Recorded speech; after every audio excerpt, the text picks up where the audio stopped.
Welcome to day 2182 of What You Up To Now. Sharon Horne-Ellstrom here, documenting my journey originally as I came online from the brick and mortar corporate world of businesses. And today created a couple of pieces of content, both around the topic of growth and growing our business for Supersize Your Business and growing in our personal life in this year's Let's Grow Annual Challenge. We're doing one thing every day to grow in different areas and aspects of our life. So today we're applying in the challenge the Pareto principle, the 80-20 rule. You've probably heard of it. I think they're actually teaching it to kids in grade school now. I learned it in college. It is from Vilfredo Pareto, and he theorized and then proved and tested and studied throughout his career that 20% of effects or actions that we take yield, or 20% of causes and actions yield 80% of the results or effects that we get from those actions, right? So we do something and it has an impact on us in some area or aspect of our life. Maybe it moves the needle a little bit toward what we want. Maybe we go backwards. Maybe we take a leap forward. But some of the things that we do have a huge effect and are most effective. We want to spend our life identifying what works for us best and applying and using and repeating those things. It's like building on our strengths versus trying to fix our weaknesses and be what other people think we should be. There's really little to no point in that.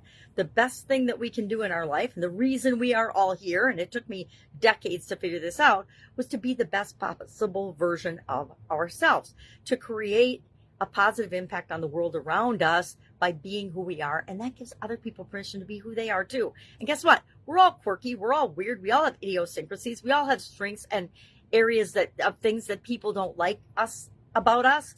But who cares? Because guess what? We don't like everything about any other person on the planet as well. I can't think of a single person that I absolutely adore everything about them. Mostly because I probably don't know everything about them, right? We only ever see the tip of the iceberg of ourselves, much less other people that we interact with. So there are things that people do that just irritate the living daylights out of us. And then there's things that we adore them for. And usually the things that we adore them for are more important than the things that bother us. And so the things that bother us are just insignificant and we ignore them.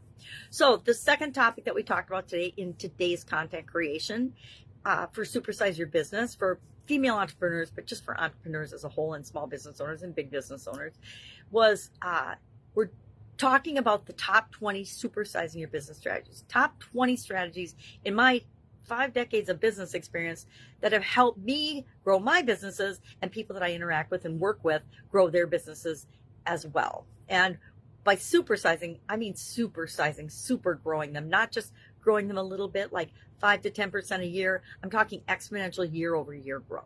So today we talked about the importance of investing in a customer acquisition strategy. We shared the 4 steps of a customer acquisition strategy. Of course, you have to know who your target audience is. Why? Because we're not for everybody, and neither are our products and services. Secondly, we have to have identified effective marketing channels. Where do the people that we want to reach, our target, perfect, ideal customers, where do they hang out? What do they listen to? Where are they? How can we find them? Can we reach them through other people's podcasts? Can we reach them through different forms of media, different channels? You know, people still watch television or online television, streaming television. So is that where our customers are hanging out, or our ideal target audience is hanging out?